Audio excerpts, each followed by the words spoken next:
Hey, this is Daniel Audunsson here, and welcome to video 4 in week number 3 called Mechanics of Scale. So in this module, I'm going to sort of pull everything we've been going through this week and in the previous weeks together for you and really help you understand the mechanics at play when it comes to scaling your business. So at this point, we've covered a lot of ground, and in the next couple of weeks, we're going to really go through the things that sort of add fuel to the fire and really help you grow the business. So we've been working on a lot of the internals and the things that are essential as the base, as the foundation for you to be able to then add fuel to the fire and actually grow the business successfully and sustainably. So the business doesn't actually come and implode back on you after you grow it to a certain point, which is going to happen if you don't have the right things, the right mechanics, the right systems in place. So this is an incredibly important module, and at the end of this module, you're actually going to come out of it with a specific plan to scale your business. So I'm really excited to go through what I'm about to share with you and show you these things. So let's just dive right in. So here's what we're going to cover in this module. We're going to talk about scale. So I'm going to help you really understand scale and how it works. And to be honest, most sellers that I speak with, that I have spoken with about this topic, don't understand really, what it's about or what it takes or what actually makes a business scale and what does it mean to be scalable, for example. So I'm really going to break it down and show you the things that I've learned personally from scaling, my business and several businesses big in the last 7 years.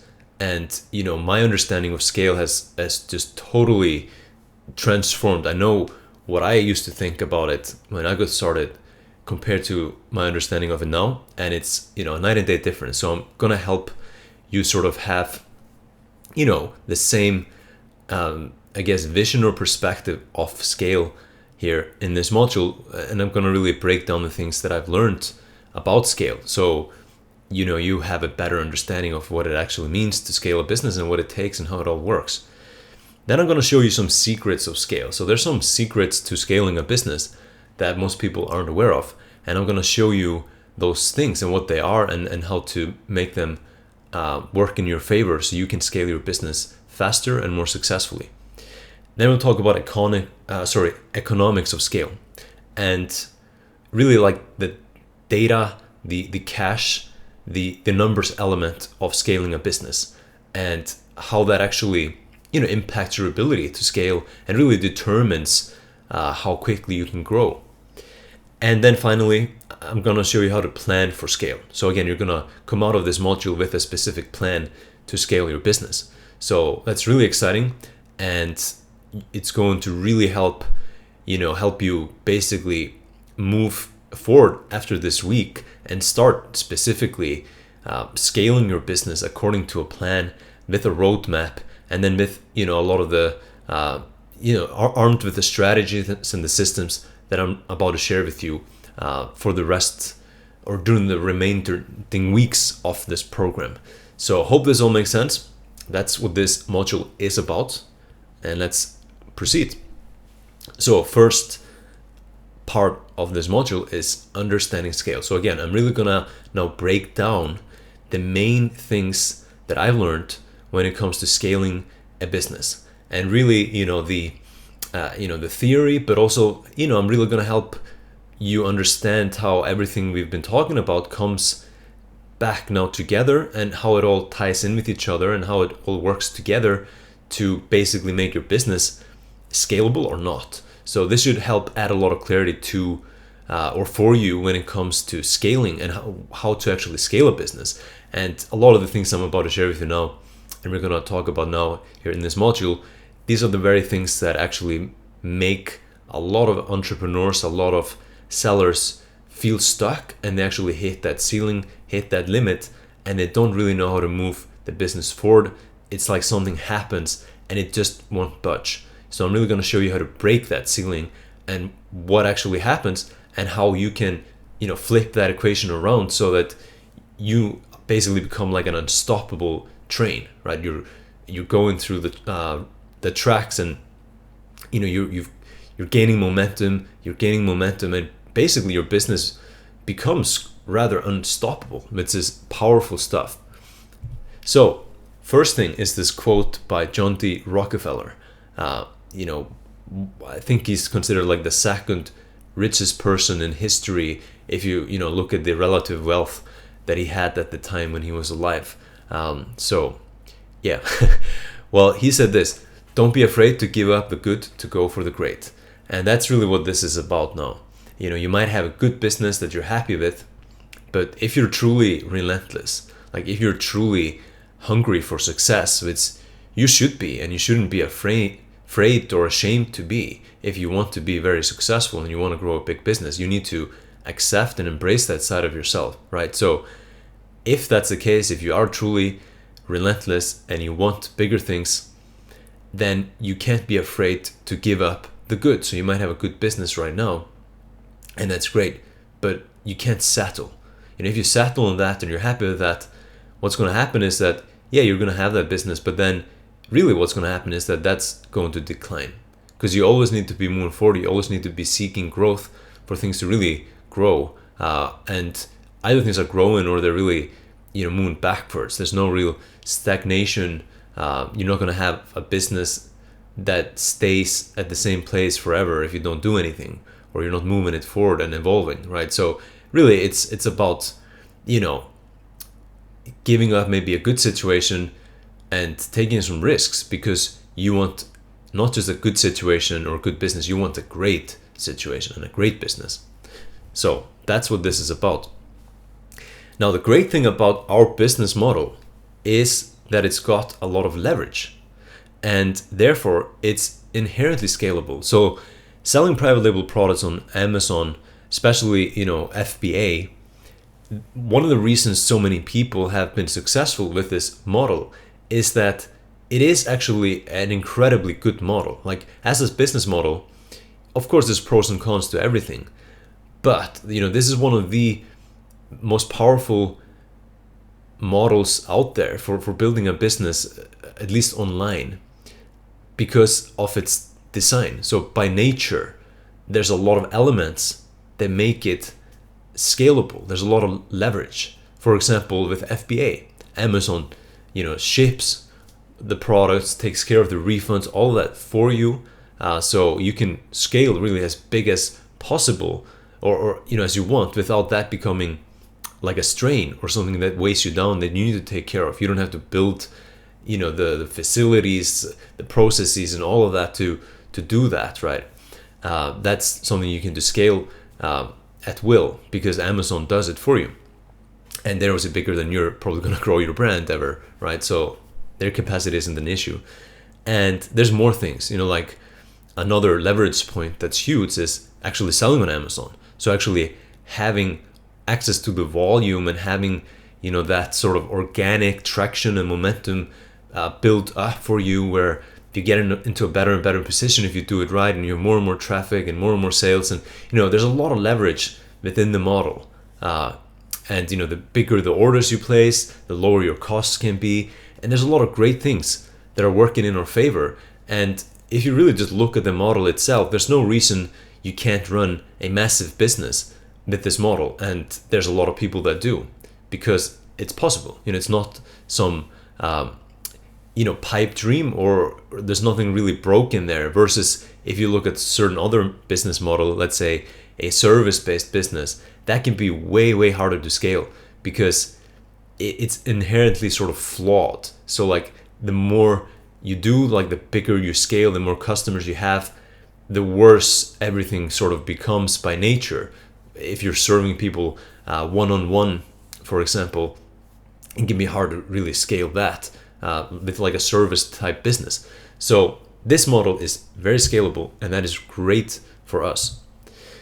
But at the same time, we still have some essential systems that we must run, and we must run them well. So we've already covered this week. There's some systems we actually need to run, and we need to run them well, and we need to scale those systems up, right? So it's not completely like you don't have to do anything. Of course you do, right? But it's pretty simple still. But most sellers, they actually don't do these things in these essential systems even well enough to really scale big. So the thing here, is really, if you're not a good systems thinker, we already covered this, you're going to put up blocks and you're going to put up barriers to scaling your business yourself. Like, you're going to create those blockages and those barriers because you're not a systems thinker. So you're not designing the business from a systems perspective, and you're not designing it so that it actually can grow, and it can grow and scale without really like reducing the value that you're providing and things becoming worse, right? It's all about that now, is how good of a systems thinker are you? That's what it's really all about when it comes to scaling a business. And why most sellers can't scale is really, this, we've covered this, right? It's you are in the middle there, and everything goes back to you. And of course, you as a person, as one individual, you are limited, right? You're an incredible being. You are so powerful, right?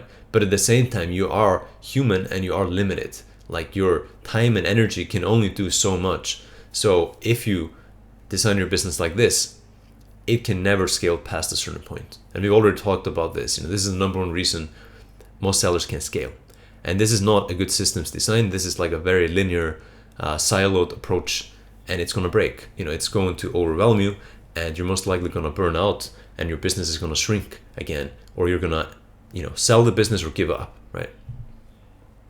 So what happens with this module here is that your business actually get worse with scale, because everything you're doing becomes more and more overwhelming, and the quality of everything goes down, right? So that's bad systems design.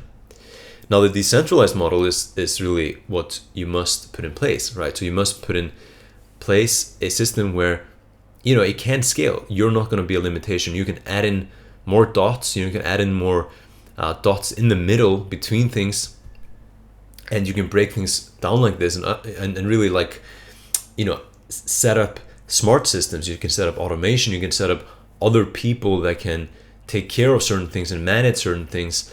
And it's a decentralized model. Things are connected. Information flows where it needs to flow. You're not creating waste because of, say, wasteful communication and, misunderstandings and all these different things, right? It's a coherent, holistic system that fits and it works as a whole. And the decentralized model is scalable. And, it's not only about hiring more people, right? So I've been through this. I've hired a lot of people. Like, I've literally hired hundreds of people on my journey. And, I've had 50, 60 people working for me at one time. So I know for a fact that, it's not just about hiring more people, right? Because you can hire a lot of people, and it doesn't necessarily mean that things get better, So I've learned that firsthand, that you can also add more people, but, you could do something else, and that could give you better results, that could make you more scalable than just adding people, right? So I'm going to really break that down. And of course, yes, you need to hire and add people, but that's not the be and end all of this. Like, I think most people think you just have to delegate and hire, but there's way more to it than that. Scaling is really, not about just hiring people. It's about how you design your systems. It's about how good your systems are, and it's about how you measure your systems, right? So scaling is mostly about this. This is how you can make a business way more scalable, and you could go farther with, say, 20 people than 50 people, right? If you had a business that is poorly designed, you could have 50 people and still have a smaller business than a really well-designed business that has like 20 people working for you, or less even, right? So it's really mostly about the systems design, how good your systems are, and then how you apply data and measure your systems. And to scale, you really must be a systems thinker. There's no other way about it. That's why I've been really hammering that point home, because I really see that as the number one reason people face serious limitations in business and with their businesses. It's because they don't see the systems. They don't see beyond the obvious and the linear, right? So you need to become a great systems thinker. And for every action, there's an equal and there's an opposite reaction. So that's a principle, that applies to everything, right? If you do something bad, so to speak, there's usually an equal and opposite reaction somewhere. It could even just be within you. But my point is, like, if you do something, let's say you shout at someone, they probably are gonna shout back at you, or they're going to be at least feel bad, right? So it's going to, like, there's a reaction. Same thing if you go and you watch TV and eat pizza and ice cream. The opposite reaction of that is probably going to be that you don't feel so good, or at least you lose energy and things like that. So it's tied in with, like, the first and second and third consequences of things, like we've talked about. But when it comes to scaling, what you have to understand is, when you increase sales and you have more customers, you're also going to increase your costs, and you're also going to increase the operations that you need to make it happen, to run it, to sustain it, right? So it's not just about, I'm just going to blow up my sales and then expect there's nothing else that's going to happen. I'm just going to make more money and sell more product.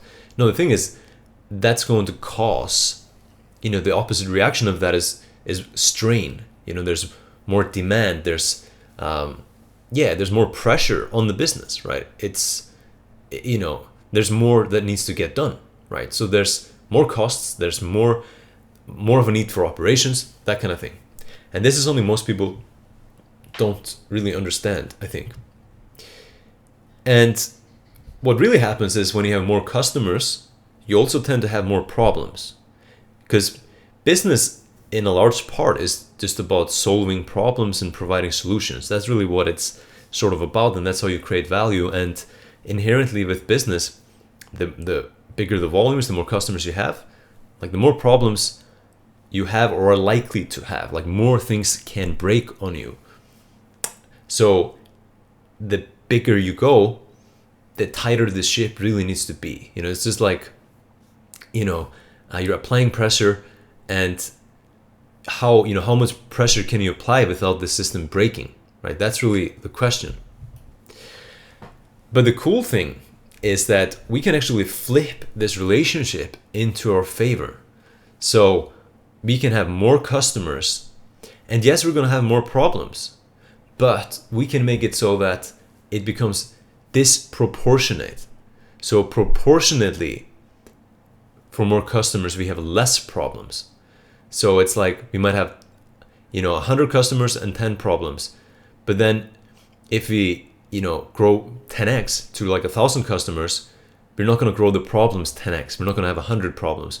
We might just grow the business 10x, like we go from 100 customers to 1,000 customers, but the problems might only go from 10 to, let's say, 20, right? That's disproportionate. So that's what you want, because that's essential so you can scale. So you must flip this relationship, and you must design your business and work on your business so that you can grow, and proportionately you don't have, as many problems. That's what you want. Then the business is actually getting better with scale. It might be bigger, it might have more problems, but proportionately you have less problems, and the business is actually better, right? So there's a lot of things you can do, we'll talk about, but you want to learn from what's happening, you want to learn from data, you want to do the things we've been talking about, improve your products, improve your supply chain, always be measuring things and applying better system design, and improving, hiring better people, and making the ship tighter and tighter and tighter, because now you can scale bigger and bigger and bigger. And actually the business, while it has a higher number of problems because you're doing more things, you have more products, more employees, proportionately it has less. The business is actually better.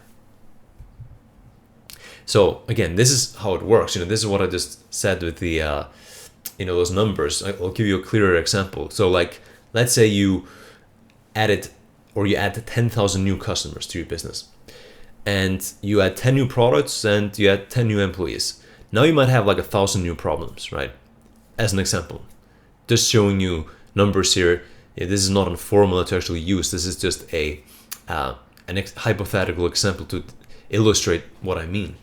And then what you can also do, so you could add 10,000 new customers, have 10 new products, 10 new employees, and 1,000 new problems. That's what you could do, right? But you could also add 10,000 add 10,000 new customers and 7 new products and only 4 new employees and only have 100 new problems. And what is the difference? Like, why could you do that? On the right there, you could, you'd still add 10,000 new customers, but only 100 new problems, versus 10,000 new customers and 1,000 new problems. And this is the difference, right? So on the left here, that's one seller. On the right here, that's another seller, right? They got the same exact end result, basically, with how many new customers they acquired, or you could say like the revenue. So this could also be like, we added $100,000 in revenue, right? Same exact end result, but one of them has way more problems and complexity than the other one. Why is that? Well, the difference is really in the systems, and it's in the design.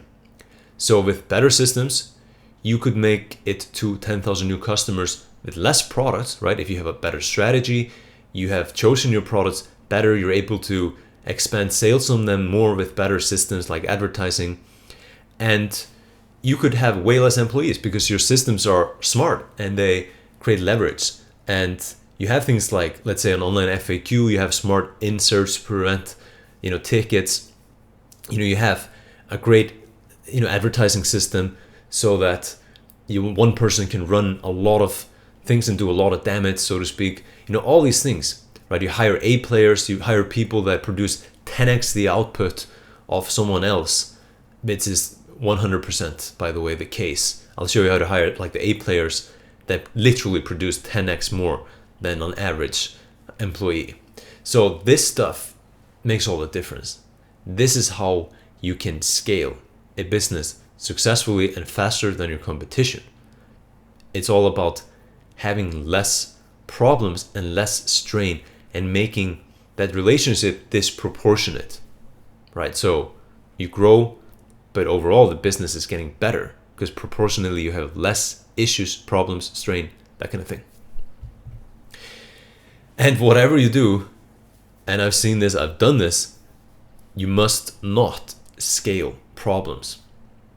So for example, if you have a product that's having some issues, right? There's some complaints and you see some, bad signs with it, right? There's some issues there. You're not getting the best reviews, that kind of thing. The last thing you want to do right now is to actually go and grow your sales 10x on that product. Because what's going to happen is that's going to magnify the problems with the product 10x, probably even more.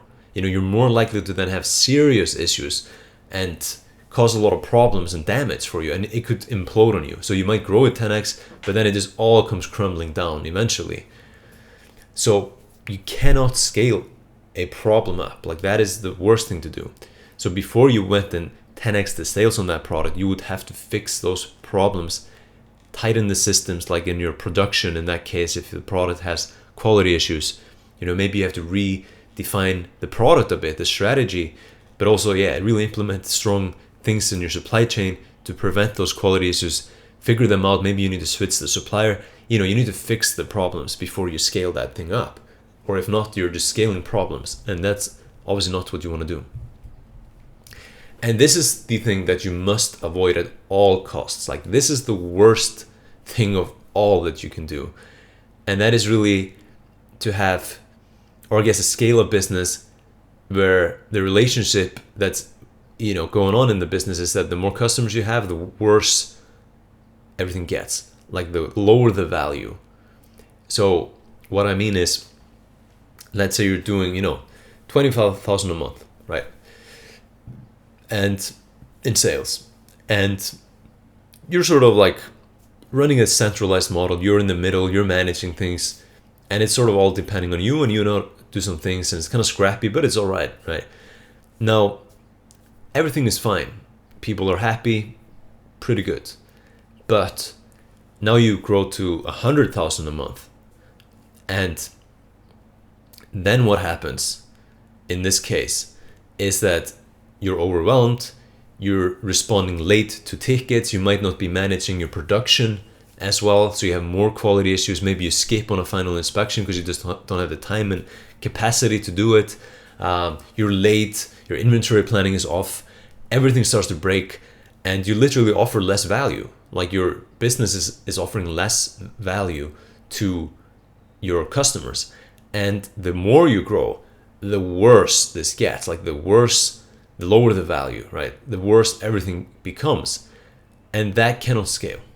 If that's going on in your business, you can't scale. You can push it and be completely stressed and overwhelmed, but at some point it will break and fall. And that just doesn't scale. So you must fix that. You must make it so that with more customers, you're actually able to make everything better and actually improve the products, get more on top of things, have better quality control, learn, understand even more how the products work, collect the feedback, have a system so you can actually create version 2 and version 3 that is even better. So this is the key, right? This is how it works. This is really how you can make a business scale big and succeed and sustain the growth, the scale. So really, what you must do is you must work on your systems, as we talked about, but you must also potentially pace your growth. You must also make sure you can manage and handle what's going on. Of course, getting help, hiring people, that can help you a lot, but you also need to have the self-awareness and discipline not to go too fast. Like, don't push the throttle if you're really maxed out, because then you're gonna come into that corner, if you're racing a car, let's say, and you're gonna come flying off the track, right? Then you're not aware, you're not pacing yourself so that you can sustain it, right? The guy that's going to win the race is the one that can, sustain pace through the track, the one that can keep the car on the road and actually move through the track without issues, but still as fast as possible. So he's still under control. He's not, it's not the guy that just goes, basically past the limit and loses control. Like, that is not how you win. That's not how you scale either. So keep that in mind. This is what it's all about. And if this relationship again is going on, it's going to ruin your business. If scaling means everything gets worse and you provide less value to your customers, it's going to ruin your business. Then you're better off not to scale it at all. Then you're better off to just keep it like it is, right? And that's obviously not what you're here to do. So you want to make sure this is not going on. And remember this, I explained this in the first video here this week, the Amazon flywheel. So this is really, a fantastic system. And this system scales, because as it grows, everything gets better. And this is what you're aiming to do with your business. Now, it doesn't have to get as extreme as this, right? This system is extreme. This is a genius design. And you don't need that. You can still grow a massive business without something, this powerful. You don't need this kind of design. But still, it should be in this direction. It should be designed so that it actually gets better, right? So, for example, the more you grow, the lower your cost structure overall. So you might be able to offer lower prices and still make the same amount of money. You evolve your products. You learn more about the questions people ask and the problems people have. The customer experience gets better because the product, the support, everything is better. It's better designed. Now, you get better reviews. Now you get more traffic. Now you get more buyers. And now, you can grow the business and improve the selection. So the brand overall is growing. You're getting better. More customers. Like, it's the same thing, right? You can create basically the same thing for yourself, or a very similar type of system or situation, like a flywheel type of situation. And that's really what you want, right? Improve efficiency, get faster, like improve everything. And you can do this, right? And this is how to scale. You must design your business so that the bigger it gets, the better it gets, right? And it doesn't happen overnight. It takes work. It doesn't happen by itself. Like, Amazon did not grow by itself, right? Either. It is a good system design, but they had to fight for things. And you can read their story and see, what type of hell they went through in the beginning, especially. It isn't just going to happen by itself. That's not what I mean by with this at all. But it means that you should always strive to design everything better and, really flip the relationship into your favor. So the bigger you grow, the more ammunition, the more leverage and everything you put into the business, the more you're able to refine everything and the better everything actually gets. Your systems, your service, your products, everything. And again, you do this with smart system design and leverage. So for example, things in your business model, in our business model, that you can do as you grow is you can leverage your growth, you can leverage your volumes to lower your costs per unit, right? You order more, you negotiate, you get better shipping rates, you optimize. You can, optimize your systems and everything so they also cost less per product. So you can make scale work in your favor. You use data, you use scale and the volume to improve products. Again, so you're using the data to improve everything, improve your systems, improve your advertising, improve your products, everything. You're able to hire better people because you grow and your business becomes a more attractive place for someone to work, and everything really is getting better and better. That's how to scale. So you must strive to skew this relationship into your favor. Again, it doesn't happen on its own, but that's really your goal when it comes to scaling, is always looking to make this relationship as skewed into your favor as you possibly can make it. So really, like the problems you encounter proportionately to the number of customers you acquire or sales, the smaller that percentage is of problems, right? So it goes down and down. So the more products you sell, proportionately the percentage, if you look at it like that as a simple math equation, the percentage, the proportion of problems in the business that come up because of selling, let's say, 10,000 products is less and less and lower because you're preventing problems, you're fixing problems, you're improving things, you're making them tighter and tighter, and you have better and better systems. And this is such a crucial, this is really what scale is about. This is how you make a business scalable. And because it's so important, this is the pinup for this module, and it's called Design for Scale. This is something you don't want to forget. You want to make sure you always remember that this is your goal. And I'll put here in brackets some text to help you remember what this is about as well. And it says, the scalability of your business depends on how it's designed. Always strive to design smart, effective systems and never stop improving. Create leverage wherever you can. The more you can do with less, and the more the more you leverage growth to improve your business, the bigger and faster you can scale. And that really summarizes, what this is about, right? So scalability depends on design, and you always should be striving to design smart and effective systems and never stop improving your systems. And you want to create leverage wherever you can in your business. And we'll talk more about it in this module as well, how to do that. But you already know, how you can build leverage with systems and things, right? So it requires, so basically like a smaller input generates a bigger and bigger output, right? And the more you can do with less, again, the smaller the input required to do X output. And the more you leverage your growth, like your volumes, to decrease costs and data to improve your products and ads and everything, the more you can leverage the growth factor to improve your business, the bigger and faster you can scale it. So that's what it's all about. And again, this is a pinup that's available below this video in the resources section.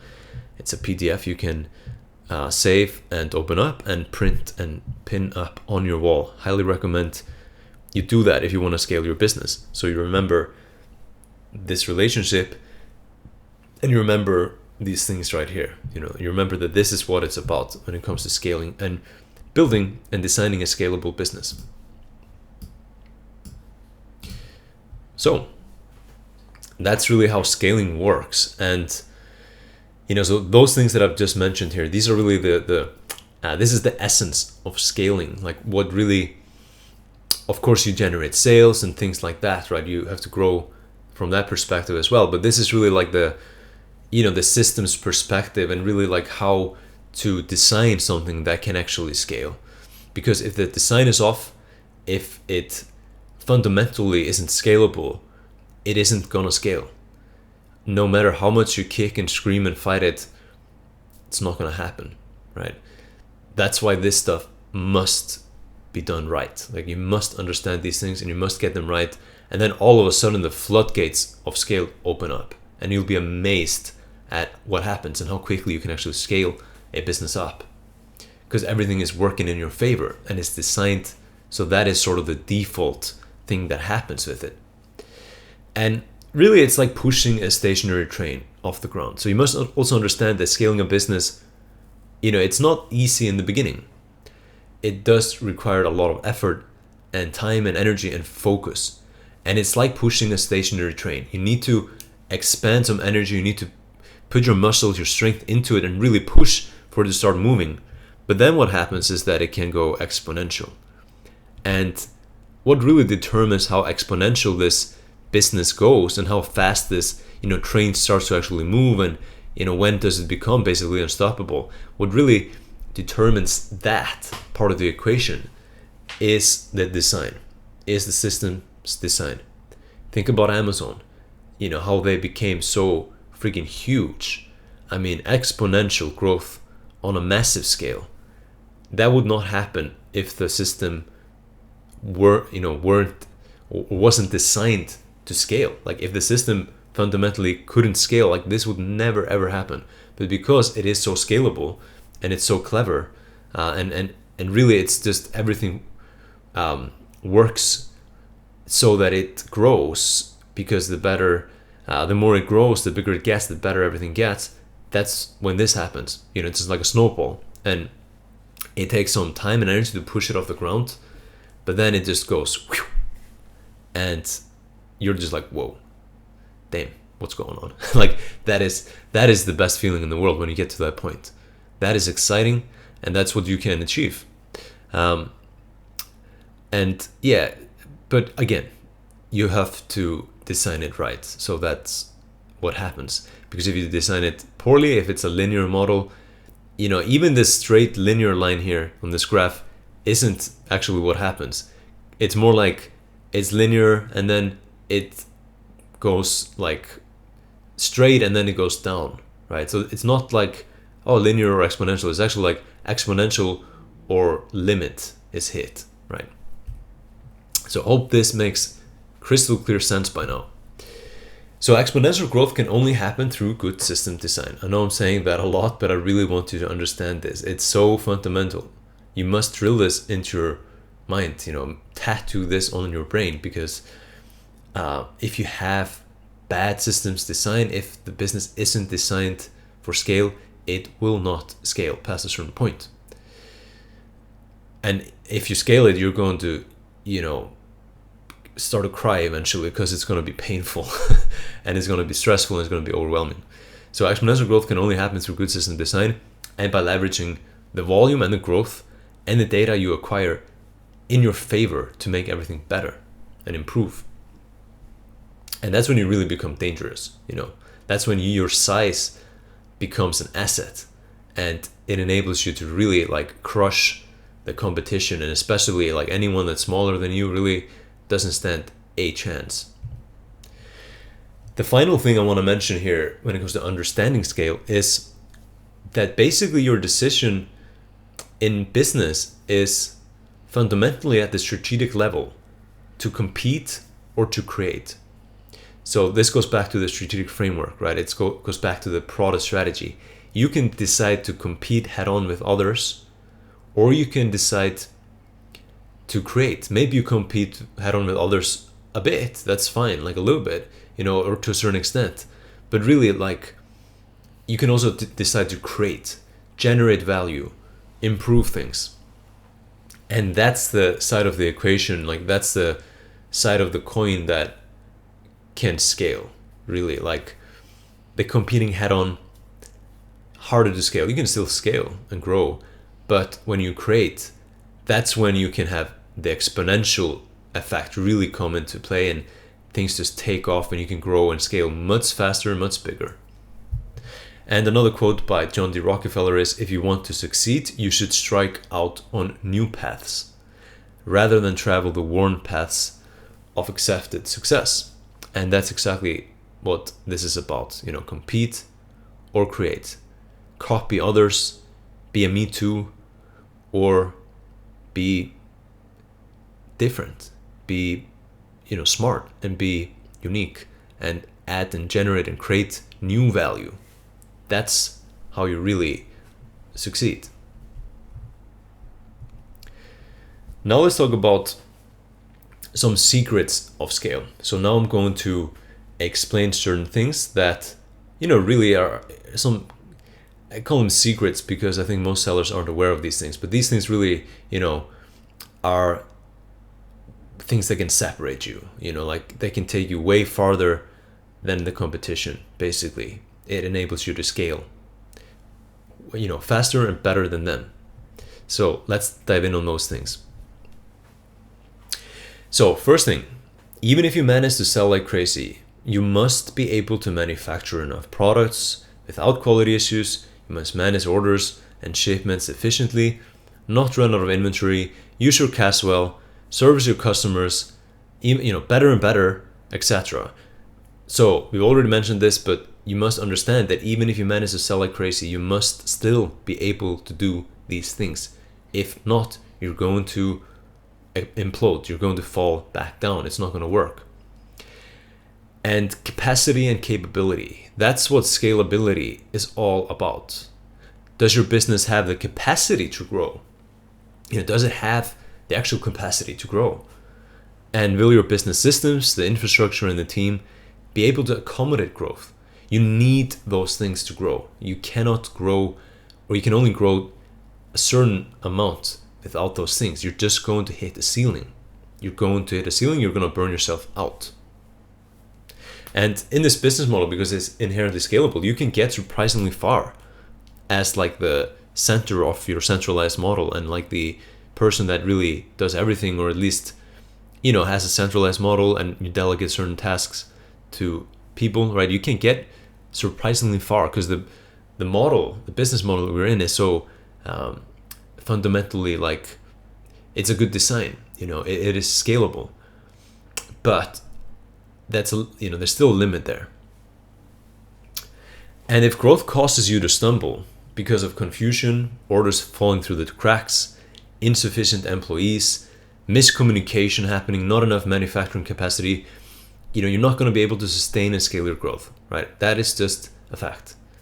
And you must give up the good for the great. So the scrappy processes that were fine when you were small, they are not going to let you move fast enough. So I mentioned this, you might be doing like 25,000 a month, everything's fine, but it's not going to be enough to get to 100,000 a month. So don't let that fool you, like, oh, I'm not at 25,000, I'm fine.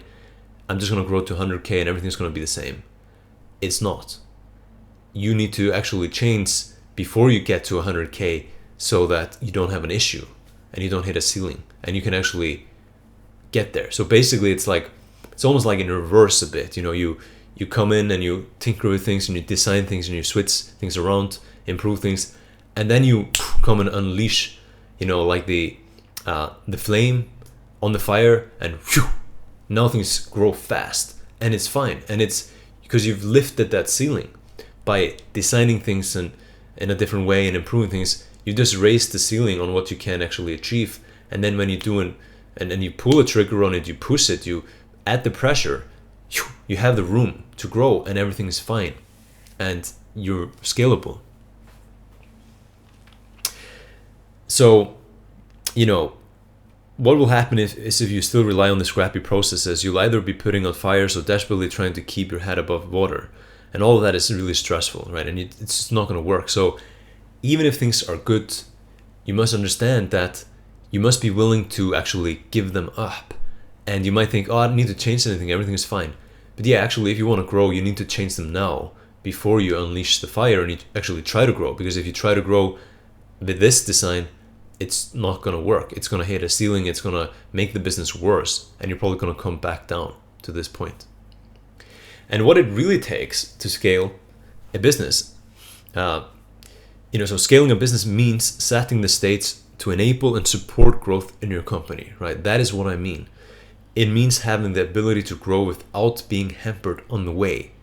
It requires some planning, potentially some funding, and the right systems, workflows, the right team, technology, and partners even to help you do this, right? So you must set the stage, you must plan it, you must set the foundation right. It's like you're building, it's like you're going to expand your house, right? So you've got a certain foundation, you've got a house on top of there, cool, it's good. But you want a bigger house. So the first step before you actually go and build the structure is you must lay another foundation, add to your foundation. It's the same thing here. And then you come and you build another part of the business on top, and now you have a bigger business or a bigger house. So it's the same thing. This is one of the secrets to scale that most sellers don't understand. It's not about just, I'm just gonna come and do more giveaways and do more chatbots and just grow the business like that. It's actually, you must first set the stage for it. You must make it possible, and you must increase your capacity and your capabilities so that now you can actually grow and sustain the growth and be at a new level. And that's where you're at after you make that jump, you make that growth happen. And now I'm going to mention some essential areas you need to basically take care of and be aware of when it comes to scale. And these are the essential areas of scale. And really, these are the exact areas we're covering in this program, because this program is really designed to take you to the next level and help you scale your business. And that's why these areas happen to be the exact things we cover in this program. Good systems is the first one. That's really this week what it's about. And we've discussed it in detail this week. Scaling is all about systems and the design. And you must ask yourself this question, and you must be able to say yes before really moving forward in scaling. Do you have solid systems? If you don't, that's what you gotta get done first, and then scale. Not, no, I don't have good systems, but I'm still gonna go ahead and scale. That is not a good idea, and it's just not gonna work. It's gonna, again, you're gonna limit, you're probably gonna fall back down. R&D and strategy. So there's some things you need to have in place. You must be able to say yes to some of these questions, like, are you competing or creating? You should be able to say, at least I'm doing both, or I'm, mostly creating, not only competing, right? If you're only competing, you got to start creating a bit as well to really unlock the potential in your business. Do you have a good product strategy so that you succeed with ease? Or do you have a bad strategy or no strategy and you're just competing head on, right? Do you have great opportunities identified that you can tap into to increase sales and scale your business? You want to have something ready to go, because at some point you're going to need to add products to scale further. So you don't want to be in a situation that, I'm going to go and scale, but then you're like, what am I going to do? I've maxed out with my product. I don't have anything new, no ideas. Of course, you're not going to then grow if you don't have anything new to add to the mix. So that's why R&D and strategy are critical to scaling. Supply chain. Do you have excellent products that add value to the marketplace? You should be able to say yes to that, and you should be proud of your products and know that they're good. Is your quality consistent and assured? If not, you have a problem, and it's gonna cause an issue. And the bigger you grow, the higher the volume with the product, the bigger the problem when that thing breaks, when you have a quality issue. So you must make it tighter before you make it, go bigger. Can your manufacturers handle increasing production volumes? Do they have the capacity to support your growth? Or will you have a situation where the lead time is going up, or they can't actually handle, they can't support your growth? Is your supply chain effective and optimized for low cost? Is your inventory planning tight, your profit margin strong, and is your cash cycle as short as possible? So we've already covered these things, and you should be able to say yes to them all, ideally, because that is going to make you more scalable. Advertising. So if you can answer yes to the above, good. You are now in a position to scale. So if you've been following the training, the program so far, and you implemented things, might still be in the process of implementing some things, but really, now you should be basically at the point where you can say yes to all of the above. And that means that you're now in a position to move forward and scale. But if you can't answer yes to the above, then you must work to the point where you can. You must fix that. You must get to the point, do the work, and get to the point where you can say yes to all of that. Or you're going to basically scale problems instead of success. Or at least you're going to hit a limit. You haven't unlocked the capacity to really grow and scale. So again, when you can say yes to the above, now you can add fuel to the fire. And you can really ramp things up with the best possible advertising systems, right? So you want to really come in and apply advertising to scale when you're ready. And when you've optimized these things. For example, it doesn't make sense to really try to scale ad campaigns when you know that you could pay less for your products. Now you're really not in the best position to scale campaigns. And before you spend money on advertising and things like that, you want to make sure that you've done everything in your power to make things or turn things in your favor, so you have the best possible shot, at least, of making ads work really well and being able to scale big campaigns and rank organically and get a lot of sales, right? So, operations. As you grow sales on your existing products and increase or improve your product selection, strain will be added to your operations and systems. Understand that, of course, that's going to happen, right? And you want to automate and design smart, high leverage systems as much as possible. We've talked about that. But then at the end of the day, you're also going to need to hire more people, right? You're also going to need some hands and humans. And you must be able to find, hire, and manage excellent people quickly and efficiently. And I'm going to show you how to do that in this program later on. And then you must be able to give them great systems to work on as well, right? And this makes, this basically enables your business to scale effectively when you can do this. But if you can't, if you can't hire people when you need them, you can't find good people, you have issues, people leave and you train them and then just leave, or you have bad systems, people don't really know what to do, or they start to do things worse than you were doing it, it's not going to work. That is going to make the business worse, the scale, and it's not scalable. Now, some leverage points. So here are some points of leverage when it comes to scaling the business. So you always want to look for leverage points. This will help you scale faster.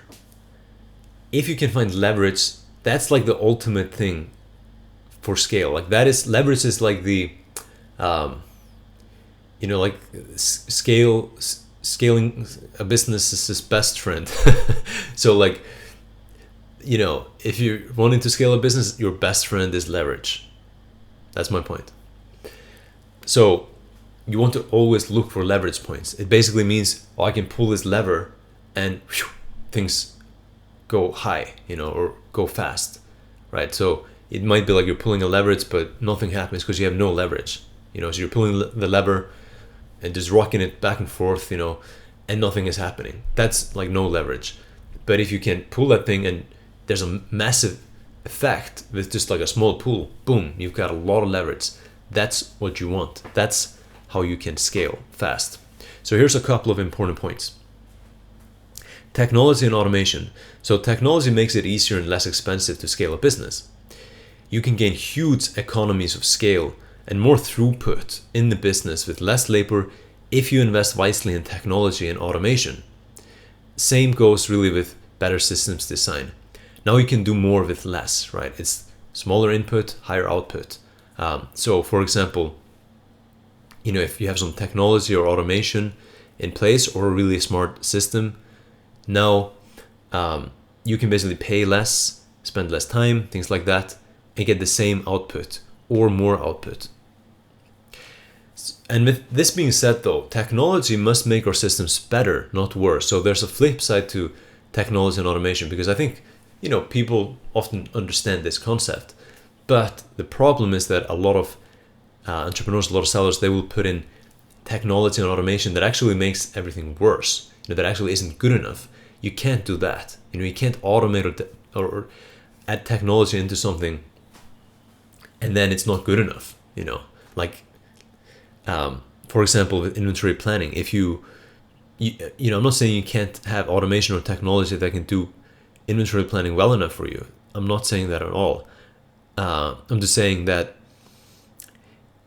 if you put in some inventory management software that isn't really planning your inventory dynamically and well, that is worse than actually having a manual process for it and actually just paying a human to do it really well. Because the consequences way outweigh, like the consequences of having a bad system or automation that does a bad job, that the consequence of that is going to far outweigh the cost of having a manual process, for example. So just understand that. So that's the challenge with technology and automation, really. Outsourcing and partners. So scaling requires making tough choices sometimes. Sometimes you must let go of control. There's things that you want to do or you want to have internally, or you want your company and your people to be able to do, but you just gotta let go of it. Like, you gotta realize, I can't do everything, or they can't do everything, or we're not the best at this. And sometimes you gotta let go of that control and decide, hey, actually, there's a person there, there's a company there, someone that can help me, and I'm gonna accept that help, and that's gonna add leverage to my business, right? So third parties may have the staff, they may have already put investment into systems that enable them to be much more efficient in handling a function than your company can be right now, or in the near-term future, perhaps. So trying to replicate that function internally may take too much time or money. So if you're wanting to scale to a certain point by a certain time, trying to replicate that function internally, it just may take too much time or money to do for it to make sense. You might be able to get to your goal faster if you just outsourced that thing, or you delegated that thing, if you found a partner, you set up a partnership to take care of that thing, right? So a part of being a good systems thinker and a good CEO in a business is being able to spot these things, being able to spot powerful relationships, powerful partnerships, people that can help you. It's not just me, that kind of thing. It's about really being able to make these good informed systems thinking decisions. So instead, you might want to find a reliable partner to outsource something to, for example, and thus positioning your business to actually scale better, faster, and even cheaper, right? And the sort of bottom line here with this one is you want to hire or you want to outsource. So you want to hire someone or you want to outsource something where it hurts. So if you're struggling somewhere, you're feeling the strain, so you're applying the pressure, let's say, to your business, and you're really starting to feel the pain somewhere. Like, it's really starting to become a strain and hard to deal with, it's stressful, something is about to break here. That's when you really want to hire on that or outsource it. And, just a good example here that's pretty sort of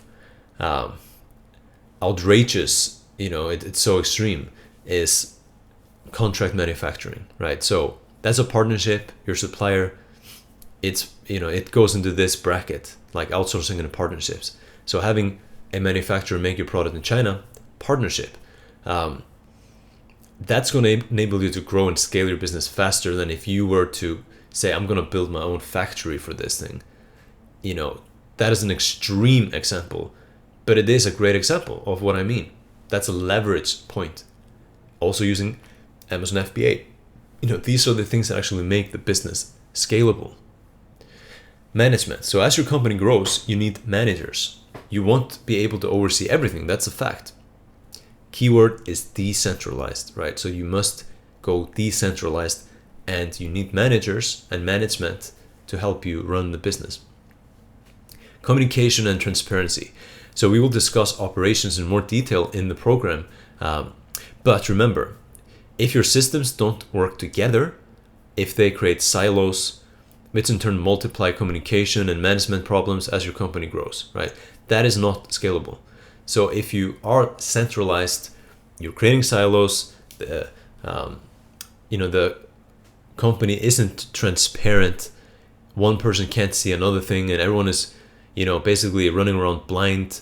Everyone needs to go through you. You're locking them out of all information and being super paranoid and, scarcity minded like that.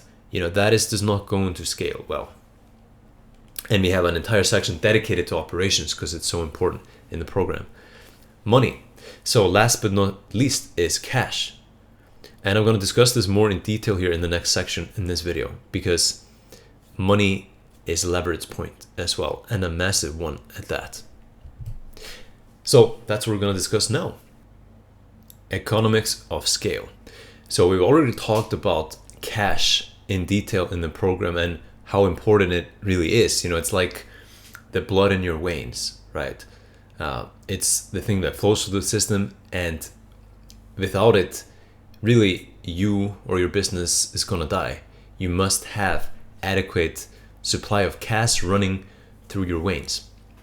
And now, when it comes to scaling and growing a business, cash is absolutely fundamental.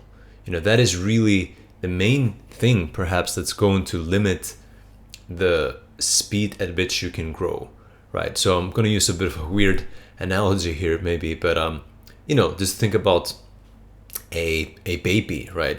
And the amount of blood in a baby's body. It's not that much. It's still, quite a lot, but it's not that much. But then once that body grows, it needs more blood to support it, right? So the amount of blood in an adult's body is a lot more than in a baby. And same thing with a business, right? So as a business grows up and becomes bigger, the amount of cash that's flowing through that system or the blood is going to have to be more. It's going to, by definition, by default, it needs to be more. There needs to be more cash, for a business to be bigger in scale than there is right now, right? So there's certain relationships and economics at play when it comes to the cash element of scaling a business that I'm going to discuss here. So scaling a business requires money. It's probably not a surprise for you to hear that, but oftentimes the most obvious, simple facts are things we overlook. But yeah, the fact is that scaling a business requires money, and to have a large business, you must grow the volume in your cash cycle, right? So to have a larger business, you must grow the volume that is flowing through your cash cycle or your veins. And this essentially means having more money or working capital. That's really what it means. And without more money, you cannot have a bigger business. So sometimes, I hear or have seen, and I have personally as well, basically built a plan or something, or set a goal, to make X by X, right? To grow to an X point by X date. And then if you really understood this simple fact, you could potentially see that that is impossible with your current cash cycle, right? So if your cash cycle is X long, you have an X amount of cash in the business, nothing more. It's, it is what it is, and that's all you have. And then you have X margins. You can run the math on it. Even if in the best case scenario, if you were able to turn your cash around as quickly as possible, it was just 100% efficient, you timed your reorders perfectly with, the margin that you have, you can do the math on how quickly you can actually get to that point, right? In the perfect scenario, which never actually happens. So that's that. Like, that is the limitation with cash. So if that tells you in the best possible scenario, I could go from say 25,000 to 100,000 in, let's say, a year or something, right? But your goal was to get to like 1 million in a year, or 500,000.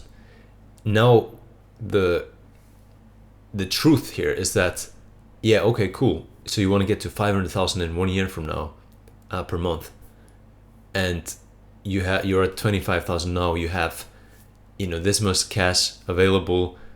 and you're not going to add anything else. That's just the cash you have. You don't have anything else. This is your margin. This is the length of your cash cycle. Yes, you want to improve the margin. You want to shorten the cash cycle. But still, you can do the math, like $500,000 per year. And, I'm talking about a hypothetical example, but you would be able to say, like, that is impossible. Like, literally, logically impossible. So the only way, if you want to reach that goal, is to get more cash somewhere. You need to inject cash. You need to grow your cash cycle faster than it's happening, organically or naturally, right? So this is, there's constraints here. There's dependencies with cash. And now there's two ways to increase this working capital, right? And thus grow the business as a result, or with that, it goes hand in hand. And the first way is bootstrapping. So it's to grow with your own capital, right? That is what almost everyone is doing, with this business model. And this takes time, and it's a simple function of your profit margin, the higher the better, and the length of your cash cycle, the shorter the better, right? Nothing wrong with this at all. That's a great way to grow a business, basically. If you can do that and grow, brilliant. That's awesome. That's how I grew my business, from like literally like a few $100s to like 70 something thousand per month in just a few months, right? I got to that point in just a couple of months simply because I had fantastic margins and a short cash cycle, and I was able to really, optimize that and just make the most of the cash. And you can grow incredibly quickly. For example, Shane, who is in this program, in 2 years' time, he's grown a very successful business through bootstrapping. And this is how most people do it. Most people actually just bootstrap, and they don't inject capital, and they are able to grow their businesses like that. And that's fantastic. That's obviously the default sort of way to grow. But the second way to grow is by injecting working capital to increase the volume in your cash cycle. So that is the second option. Now, bootstrapping. So we already discussed the cash cycle in detail and how to improve it. And that's really, how to grow faster in general, but also like through bootstrapping especially. But there are some other things you can do to grow faster through bootstrapping, and being able to generate growth, obviously in the first place, is key, right? So we're going to talk about that a lot in the program. We already have, strategy and advertising and things. But I'm also going to discuss some more things here in just a bit related to that. And then injecting cash. So we also discussed ways to do this in the module on cash flow. But keep in mind that this is a severely underutilized method for sellers, in my opinion. I know that I used to have the belief that, getting cash for my business, growing the working capital, would be near impossible, for me. It would be like, I would have to go like in front of like a board of investors, like in Shark Tank or something, and pitch my business and idea, and hopefully get some, celebrity investor to invest in me. And, that's what I used to think. But really, there's plenty of people that would love to give you their cash, for a profit in return, like for basically by charging an interest, right? If you can show that you have a consistent business, a good model, and there's potential, banks, creditors, there's all kinds of companies and people that would love to give you cash because they have cash, and that's one of the best ways to monetize cash, is to lend it to someone that can then pay them back with interest. And for you as a business owner, this is a massive opportunity, and not to be underestimated, or not to be avoided at all, because if you've got, again, the stability and things in place to go ahead and do this, it can grow your business so much faster. This is how most, obviously, big companies and businesses have grown, oftentimes through like a heavy emphasis on lending, and lending a lot. And a lot of sellers as well have used this to their advantage that I know of. People have been able to get, literally yesterday I spoke with someone who joined the program who has gotten like $200,000 in credit in the United States, and he's not from the United States, he's not living there. It's just a great example, fresh example of what is possible, really. But most people think, they can't even get like $10,000 in the bank that they're with, or so yeah, I want to open your eyes to this and help you understand how relevant this is when it comes to growing this type of a business. So again, once you have a stable business and you have predictable systems to grow, which we give you in this program, this is really about that, like predictable, stable, professional, reliable growth. At that point, there really is no good reason not to seek lines of credit. If your business is a year or 2 years old or more and you have history and it's stable, you should be able to get that without issues. Even in places you don't even live, right? So loans or outright investments to expand your cash cycle and grow your business faster. And again, lines of credit, these are all things that you can get. And of course, you want to get a good deal. Don't want to pay too much for that money, but it is worth paying something to actually grow the business faster. And this is a fantastic opportunity, and it usually will pay off in a big way. We already mentioned this in the cash cycle module, but I'm mentioning it again here because it is a fantastic opportunity. And if you can 10x the pace of growth in your business, that's going to pay off. It's going to pay off to pay for that, because your business is going to grow way faster. It's going to be more valuable and everything, right? Much faster. Now, I want to mention scalability from the cash perspective here as well. And really what I mean with this is what you want to see happen. This is just like when you scale sales, you want problems proportionately to, within the business to go down. So you want the business to get better. Well, you also want, as your business grow, that proportionately your costs go down.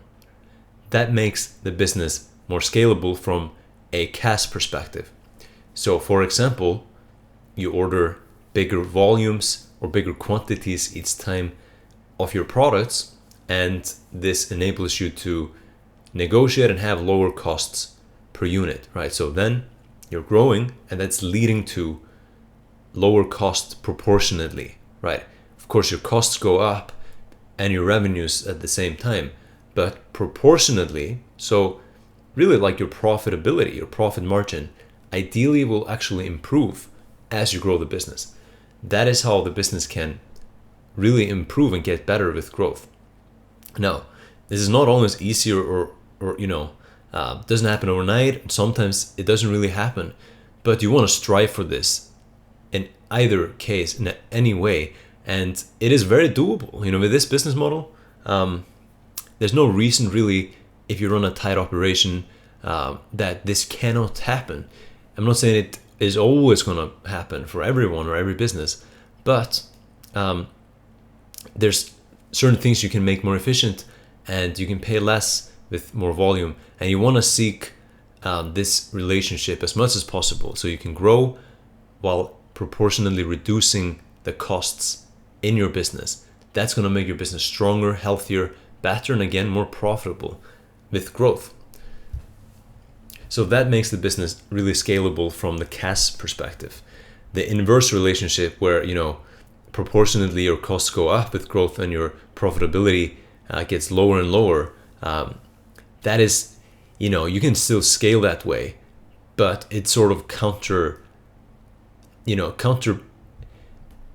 your scale and the point of the scale, right? Because now you might go from 200,000 to 200,000 to like 300,000 a month, and perhaps not make that much more profit, right?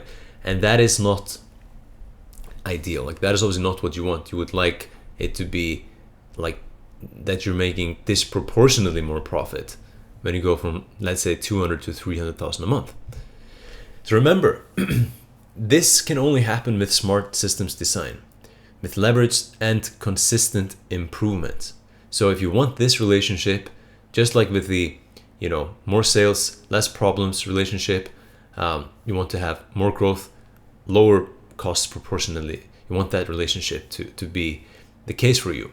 This can only happen with smart systems design by using really leverage to your advantage and by making consistent improvements to everything. All your numbers, your efficiency, all of it. And that's why for most sellers, this doesn't actually happen. They grow and proportionally their costs actually get higher. You want the opposite to be true. And this is the cash flow again.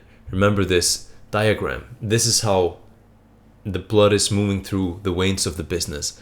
And you really want to keep this front and center at all times as you're scaling a business. You want to always be looking to shorten the cash cycle, improve the profitability, improve the outflow and the inflow, and reduce the gap. So we've already covered this. Just a reminder, you want to do this, obsess over it, right? It's going round and round and round and round and round. It never stops, and that's how you make money. And you always want to really tighten this cycle and improve it as much as you can. Now, on that, related to that, here's a very important concept as well. And it's sacrificing and cycling, or sacrifice and cycling. So you need to also understand this. So you want to improve the cash flow, right? You want to always be looking to reduce your costs and increase your margins and shorten the cash cycle, all of that. But you also need to know that you must be willing to sacrifice for growth. That's really in the nature of scaling. So one incredibly important concept to understand when it comes to scaling a business is the need to sacrifice profits temporarily for growth. It doesn't mean in the long term, your profitability is lower. It means temporarily your profitability is lower as you go through some growth, and then your profitability after that growth should be higher, and proportionately your profit margin in the business should be higher. And it's not always necessary to do this. You can grow without doing this, for sure. But if you really want to ramp up sales and revenues, then you're going to be doing things that cost money and will make you less profitable during the growth phase of the business. So for a couple of months, even a couple of years, you might do this. And you really need to do this if you want to grow as quickly as possible. If you just want to scale as fast as possible, this is what it's going to take. And cycling is a powerful concept for scaling a business. This simply means to switch between prioritizing and focusing on increasing your top line revenues, and then switching back to cutting costs and increasing profitability, efficiency, things like this. And we already sort of talked about this a bit in the last video, what this means. And we call this bulking and cutting, right? So that's what this is called. It's cycling the bulking and the cutting phase. And bulking, that's the phase where your priority is really to add mass. So just like a bodybuilder is looking to just add mass, even if a part of it is fat, part of it's going to be muscle too, but some of it's going to be fat, right? It's the same thing here. It's when you're looking to add revenues to the business, right? You're looking to grow the business, add products, add revenues, add things, and invest really into growth and focus on growth for growth's sake. And during this phase, you don't want to be too concerned with your expenses. Within a reason, you don't want to become wasteful and just lose sight of those things. Not at all. You still want to obviously negotiate on every order and different things to just keep your costs as low as you can, because those things are stupid not to do. But rather you want to prioritize expansion here, because you can't do everything at one time, and it's much more powerful to focus and concentrate on a few things at a time that are all aligned, just like we talked about, with the KPIs and the Polaris star. So for example, you'd prioritize launching new products and ad campaigns and things like that. And you'd prioritize fast action and actually experimentation and testing things. So you would do things that don't work. You'd make more mistakes. You'll do those kinds of things, right? But the key here is speed of implementation, as that's the only way to collect accurate data and actually learn and improve things. So the concept here is fail fast, fail forward. Take action even if you fail and you stumble, at least you learn and you can improve from here. So that is really the concept with bulking. So you're really going for it, and you're not, slowing yourself down by being too concerned about mistakes and waste, adding some fat, adding some unnecessary expenses. You try things, you test things, right? Because that's the only way to really understand, for example, what product sticks and really works. Let's do 3 of them. It's that kind of thing. Then cutting. So in the bulking phase, we place, sorry, this should say in the cutting phase. So in the cutting phase, we place priority on the exact opposite of what we do in the bulking phase. So if all you do is just bulk, bulk, bulk, you're going to hit a point where you're bloated, you're fat and ugly, right? So the business is a mess, and it's both inefficient and not as profitable as it could be. If you just bulk all the time, you're going to be so wasteful and things. You're going to lose a lot of your competitive advantage like that. You're going to make mistakes. You're going to really not be running the best possible business. So during this phase, you want to look, during the cutting phase, you want to look inwards and really cut out any and all waste in the form of time, energy, resources, and money. You'll prioritize things such as negotiations and refinement in every area. So during this phase, it might be a month. So the cutting phase can be a bit shorter usually than the bulking phase. But this is really where you refine everything. You cut things out. You might say, this product isn't working, let's cut it out. Or, this system is wasteful, or this new process or tool or whatever isn't working, let's cut. All the things that aren't really worth keeping. Just like you kind of did when you reviewed your systems this week, and you may have decided that some of them are wasteful. So it's critical to cycle this with phases of expansion. So you keep your business lean, mean, and as profitable as it can be.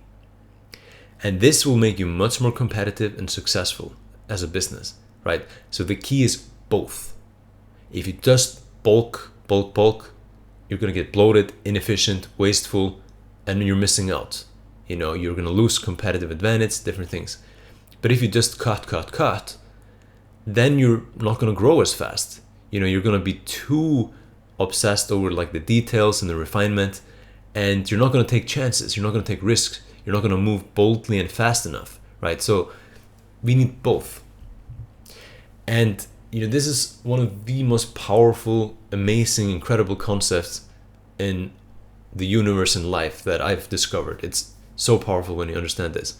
So understand there's two poles to everything. Just like, every action has an equal and opposite reaction. There's two poles, like there's south and there's north. So North Pole and South Pole on the planet. There's left and right. There's positive, there's negative. There's always two poles. There's two sides to it, right? And in harmony, the magic happens, right? If you just have two negative charges, they repel each other. It's not really a good fit. If you have one positive, one negative, it clicks together.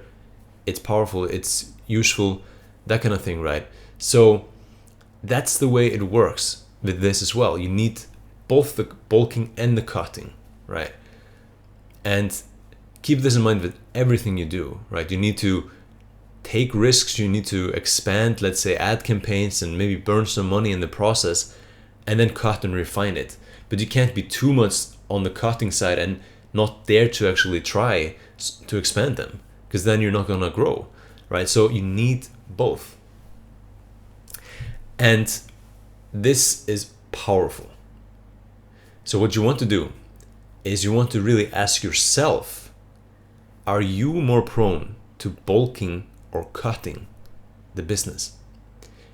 Because the thing is, this applies to human beings as well. Some people are, very visionary. They're very, oftentimes creative, positive, bold, outgoing, that kind of thing. And they want to just grow. And, it's a classic entrepreneur type, sort of hyperactive and maybe not so fond of details. And they just have ideas and they want to launch new products. And it's always about the opportunity and the, really they're sort of living in the world of possibilities more than, practicality, I guess. But then we have the other side of the spectrum. So some other people are more about the details and the practicality and the refinement and, not being wasteful, operations, being efficient, all that kind of stuff, right? And you want ideally to be both, to a certain extent, but at the same time, you want to be aware of who you really are. What is your nature? Is it more cutting or bulking? You can evolve so you can be both. That's something I believe that I've been able to do with myself, for example, to a good extent at least. But some people are way more of a cutter. They're more prone to cutting and they want everything to be lean and efficient. And other people are more into bulking and they just want to expand, grow, think big, that kind of thing. And, this is powerful. You must realize your tendencies here, because that's going to, as the business owner, that's going to totally, impact everything. Like if you're more of a bulker, then you're going to, not be as efficient and profitable as you can be. You're going to maybe overexpand and things like that, right? But if you're more of a cutter, you're going to be, maybe you're going to be very slow at growing. You're going to be sort of a bit timid in terms of taking risks, launching new products. You're going to be more obsessed with or occupied with like the details of things and the practicality, right? And another thing I'd like to mention on this is one of the most powerful concepts and things you can do in business is to actually, if you are really if you're sort of like you can do both or you're sort of balanced, then, you can run a business on your own, no problem. But if you're really skewed on one side of it, this is fine. That is powerful as well, because if you're really about bulking, you can be powerful at that, great at that. Same with cutting, you can be really, really good at that stuff. So if you're really skewed onto one side, one of the most powerful things you can do is have a business partner that is the complete opposite. And some of the most powerful partnerships in business and the most powerful businesses in the world have been built with these two poles at the helm. So two business partners, co-owners, co-founders that are like this. One is like south and one is north. One is a bulker, one is a cutter, because that creates the balance. And that can create a powerful dynamic where you have someone that is wanting to grow and expand and has the visions and the ideas and things. And then the other guy or the other person that's like being practical and really looking at those ideas and, saying no a lot and really looking to make everything more efficient and sort of, actually make things happen in reality, string things together and operate things. So very powerful. I wanted to bring this up here because this directly relates to bulking and cutting, and you must understand yourself here, because that's going to make you, who you are is going to make you super biased and more prone to do one or the other, but you need both. Now, the final part here in this module is planning for scale. So now we're going to talk about how you can actually plan ahead and dramatically improve your odds of scaling successfully and quickly. So really, how do you plan and then implement so you improve and increase the capacity and capability of the business before you add fuel to the fire and really, grow into that new capacity. So let's talk about this. So everything starts with a good plan, basically everything, and the same goes for scaling a business. You must start with a good hard look inside your business to see whether you're ready to scale, and then map out what it takes to scale to the point you want. And remember, again, if, be honest with yourself. If you're not ready to scale, don't do it. Like if you're way bloated and the business, is wasteful and things, you should cut. Like you should go and cut and go into the cutting phase and refine things and, streamline everything, make sure you have good systems, that kind of thing. And make sure you're in a position where if you grow your sales, things are fine. The business is actually getting better, not worse. Because if you're just bulking, eventually the business will get so inefficient and the value that you provide is going to go down. You're going to have so many problems that it will implode. I've seen the classic example with someone that's an extreme bulker, that kind of person go that route and grow fast and then just implode, while the cutter might just be stuck at the same point and still do well, but they can't really get to that next level. So you want to then cut before you scale, right? You make sure that you're ready to scale. And that's the next logical phase. Look at it. Should I be cutting next or should I be bulking next? That's really the first determination you need to make right now. Because if you need to cut now, do that before you really try to scale. If you are ready to scale, then great. Now we're going to move into that in the program. And increasing sales. So of course, all growth requires more sales. That's a given. But the root issue here is usually not a lack of tactics. The problem most sellers have when it comes to increasing sales isn't that they can't generate more sales. You learn powerful tactics to increase sales in this program. It's really all that you need. You can do more, but that's really all you need if you do everything else right. So cash flow, systems, poor focus, etc. are usually the cause of slow growth. It is not that you can't run ads or you can't promote. It is really cash flow limits you, your systems limit you, you're distracted and not focused, that limits you, right? That is usually the cause of not growing.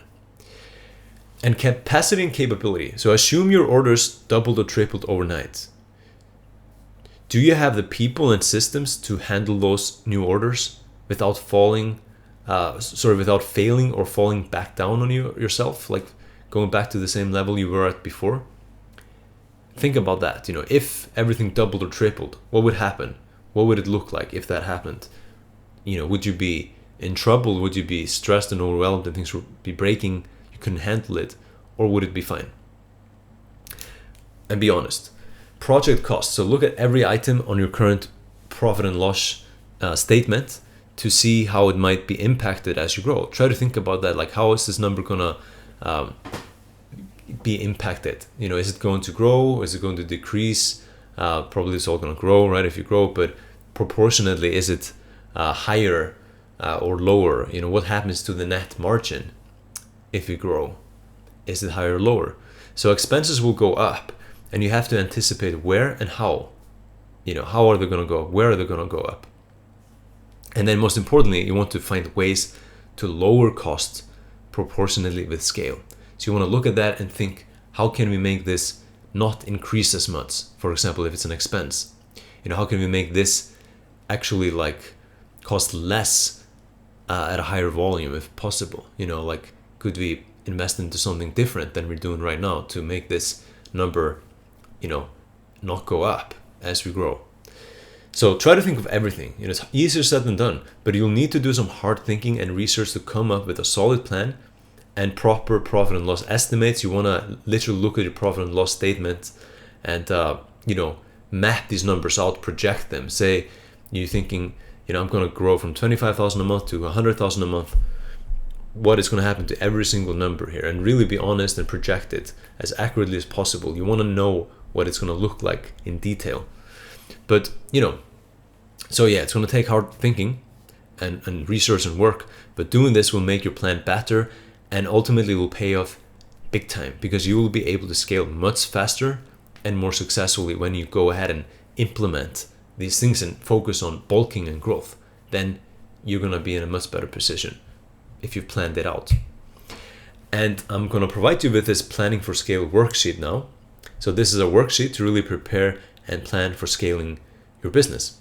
And this is available in the resources section as a download. So let me show this to you right now. So it's a PDF. And as always, you want to click this link and go access this in Google Docs so you can actually write into it and use it. So once you opened it up, then you want to go into File, make a copy, and save it to your drive. And it says here, plan to scale your business. To scale a business successfully, you must first prepare for it. The key to scaling is to be a great systems thinker.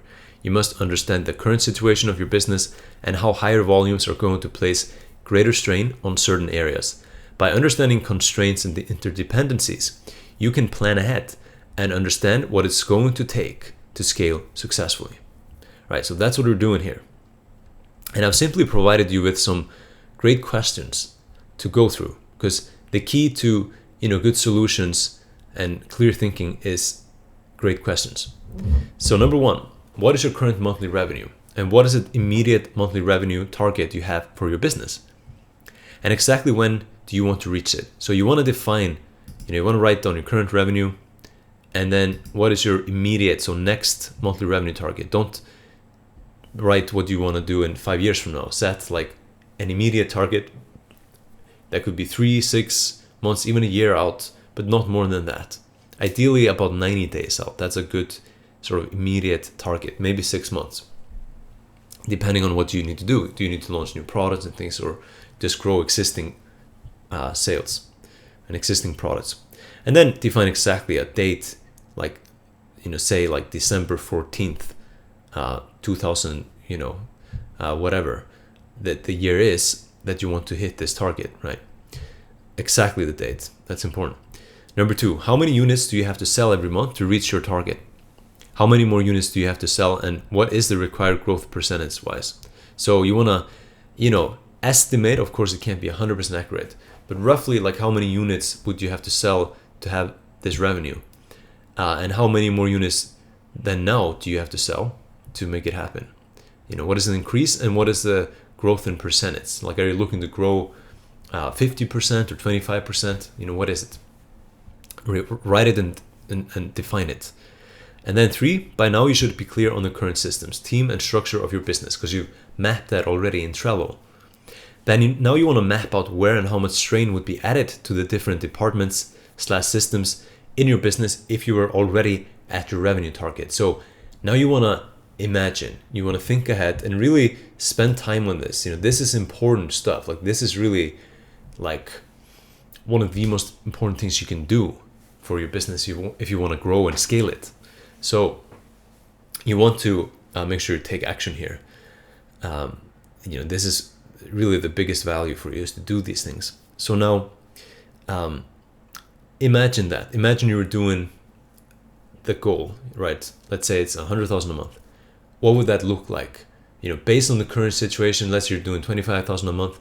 Right now you're running these systems, you're in the middle of everything. Let's say you have 3 people helping you out, whatever it is. Now imagine if you had 4 times more sales. What would happen? How many people would you need? But really, like, at this point, you want to really think about, how strain would be added and what would happen with the current situation. So you can think, I'll hire more people, but really what the key here in this question 3 here is to think, what would it look like? So you would maybe think, well, if I had 4 more sales with the current setup, I would be freaking overwhelmed. Like, I'm already kind of overwhelmed. I don't know what I would do. I would have to make, 4 times more orders. I'd have to plan inventory for, 3 new products, and I'd have to, that's what you want to think, right? And then you want to really identify the pain points that you would encounter. So you would be like, I would be screwed here, or I would have a lot of pain here. And that's what you want to see here. That's the point of this. Then 4 is strategy. So now you want to think, do you have enough ammunition with your current products and their strategy to realistically reach your goal? Or do you have to sharpen the strategy and or add new products to make it to your revenue target? So map this out and be specific, right? Do you realistically have enough, ammunition, or do you have a good enough product selection to realistically reach this goal? Or are you missing more products? Like, do you need to add more products, or are you just selling me 2 products? You don't have any strategy to really make them stand out and grow. So think about this. 5, supply chain. And of course, be specific and write exactly out, what do you think? And then also say, like, what do you think you would have to do? So you might say, like, well, I think I would have to add about 2 new products with a great strategy. Be specific. You're doing this to understand what has to happen to reach your target. 5, supply chain. Are your manufacturing and supply chain partners capable of supporting your desired growth? Is product quality consistent enough to scale? Are your profit margins high enough? And that kind of thing. On all of these, if there's things you can think of related to, let's say, supply chain cast that I didn't write here, I'm just giving you some good questions.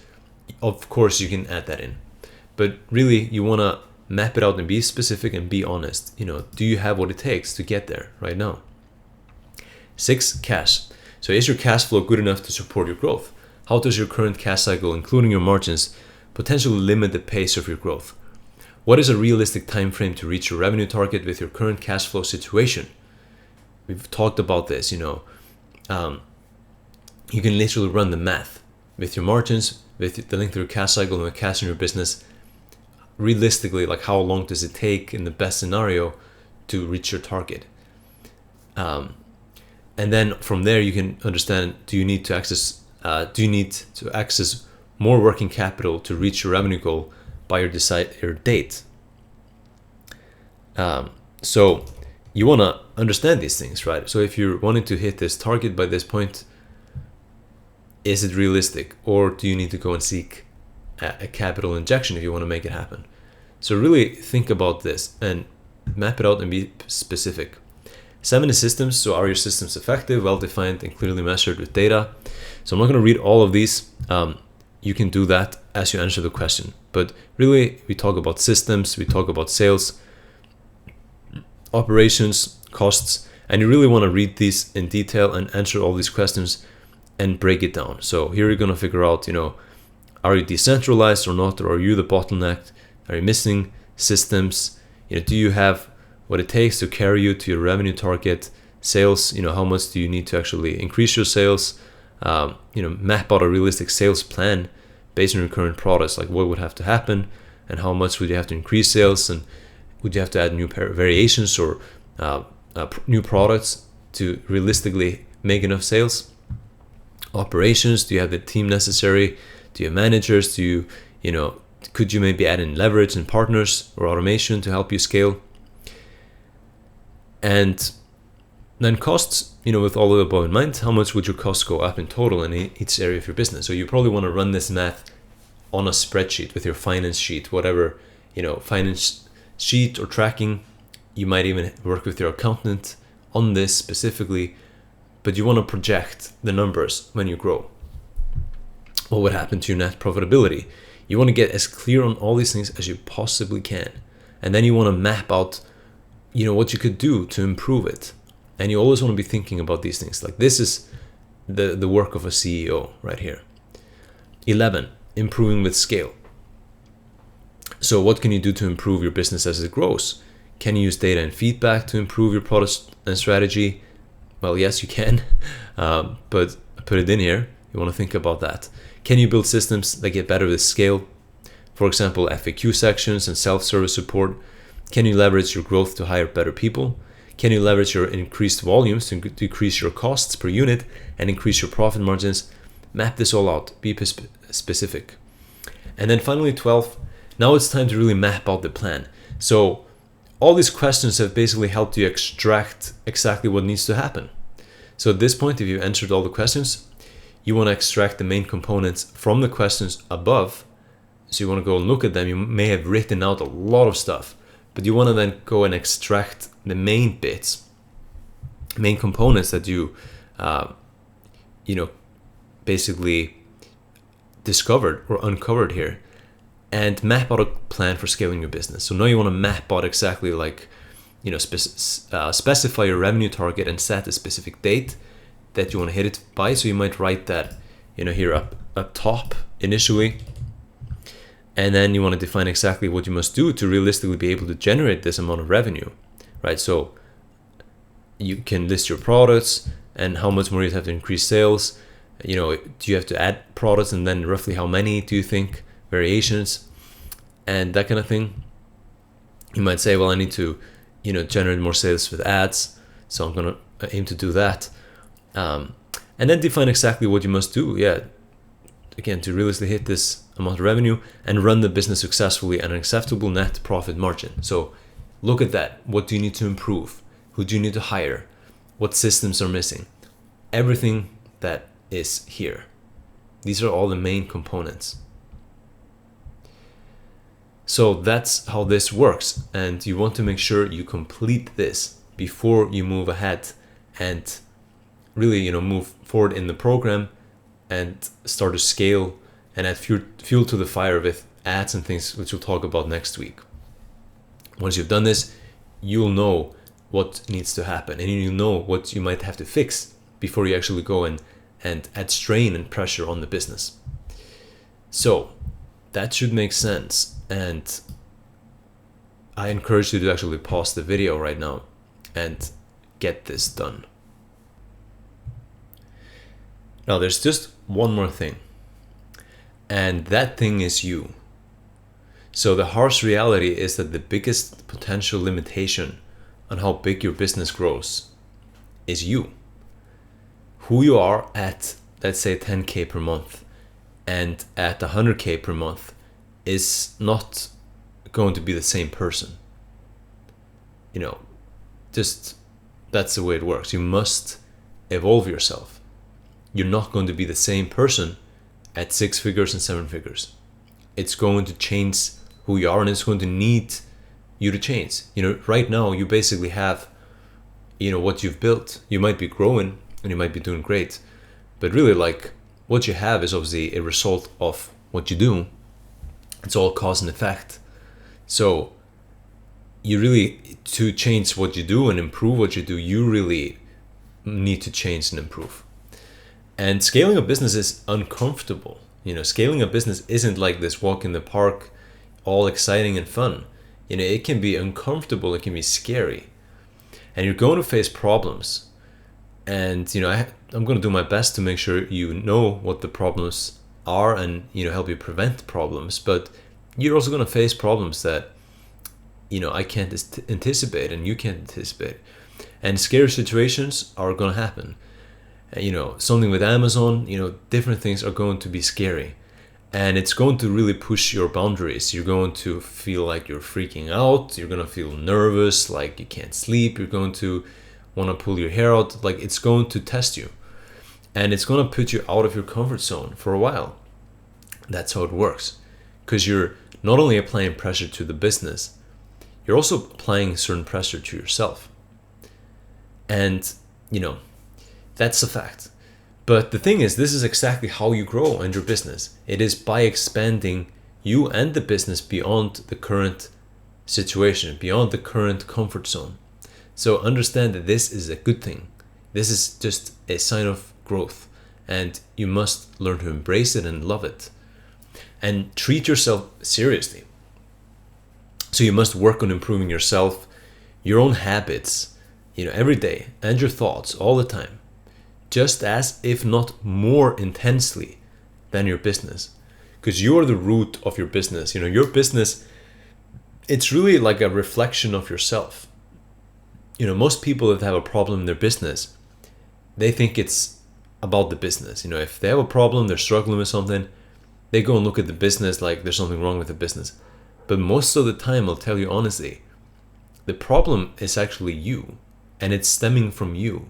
There's something you aren't doing right. There's some problem with you personally, let's say in your personal life, that is transferred into the business. There's a problem with your level of commitment as a person to everything. For example, if you are in a relationship and you aren't very committed, you can basically guarantee that you're not going to be committed to your business either, or at least not very committed, right?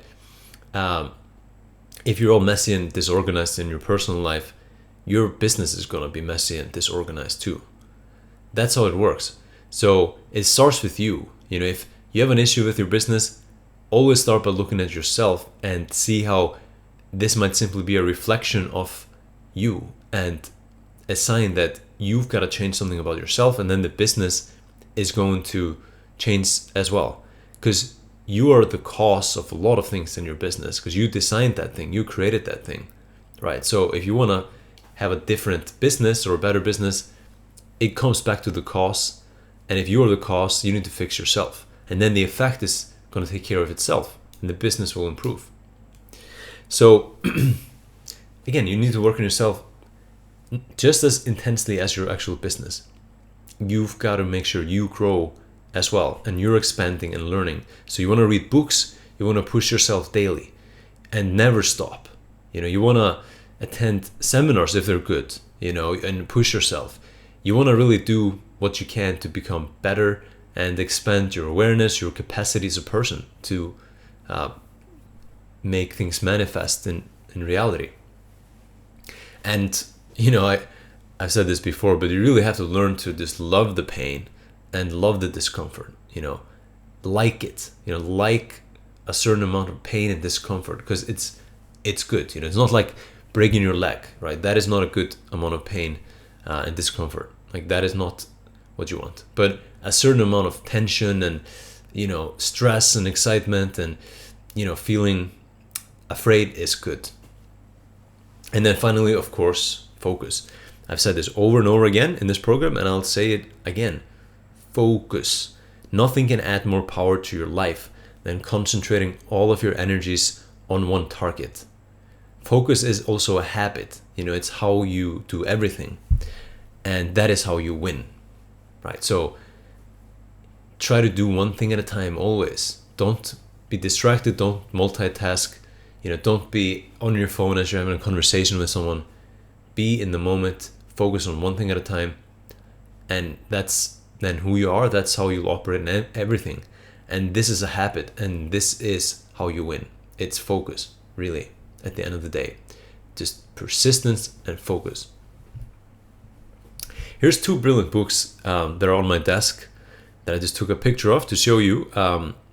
These are 2 of my favorite books. And they're by this guy called Steve Siebold. And the first one is called 177 Mental Toughness Secrets of the World Class. And the other one is called How Rich People Think.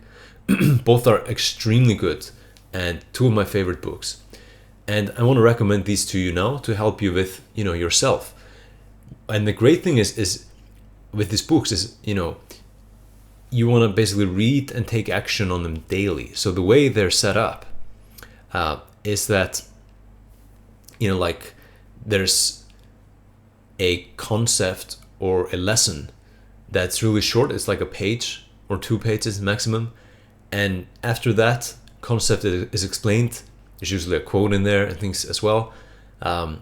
There's like an action item and there's a resource if you want to expand your knowledge on it. But the action item is something you can do that day and work on. So really, like, by just reading 1 per day, it's a great thing to just spike your brain. I like to read 1 thing in the morning. And, I'll read these books over and over again. They're so good. But like 1 thing in the morning and really just consider it, be aware of it, think about it. It kind of sets the foundation for your day.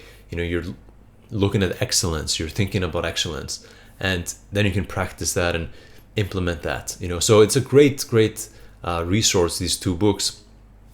I'd suggest actually starting with Mental Toughness Secrets, because I think a lot of that stuff is what we tend to lack the most. But then How Rich People Think is like money mindset, which is also extremely important, and how to really think better, more like a systems thinker and that kind of thing. So awesome feature of this book is you can read 5 minutes and take action every day, and you'll be able to add and work on a new mental concept or model daily. And the lessons are concise, again, a single page. So I recommend reading 1 lesson every morning. So I'm going to provide the links to both books below this video, so you can go below the video and click the link to go and buy each one on Amazon. I suggest you just go and buy them right now. Don't hesitate for a second. It's going to be worth your money 1,000 times over, 1,000,000 times over, if you actually go and use them and read them.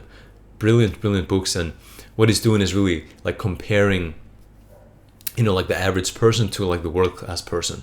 And it's brilliant. It's really powerful. So to wrap up this module, here are your action items. There's just 1 from this module, and it is to plan for scale. So you want to complete the Planning for Scale worksheet and take a hard look at your business the way it is right now. By asking yourself the right questions and thinking ahead, you're going to be much better prepared for the journey ahead. You're going to know, what to improve, who to hire, and what you need to do to basically make scale possible for your business. And ultimately, you'll be able to scale your business quicker and more reliably if you have already planned out and mapped out what it takes and what is required to make it happen. So make sure you complete this before moving forward and into the next week, and into actually adding fuel to the fire and adding pressure to your business and scaling it up. So now you're ready to scale your business right up. what we've covered so far in this program is all the foundations, all the core essential systems you need to now go and add fuel to the fire, promote, market, sell more, build a team, and grow the business. So now you're ready to just go and scale your business right up. This is extremely exciting and fun and exhilarating, and I can't wait to show you the next steps in this program. And I want to say congratulations on making it all the way to here. You've done a fantastic job by sticking to the program, being focused, executing. You've done a lot, and now you're ready to really reap the rewards and scale the business up.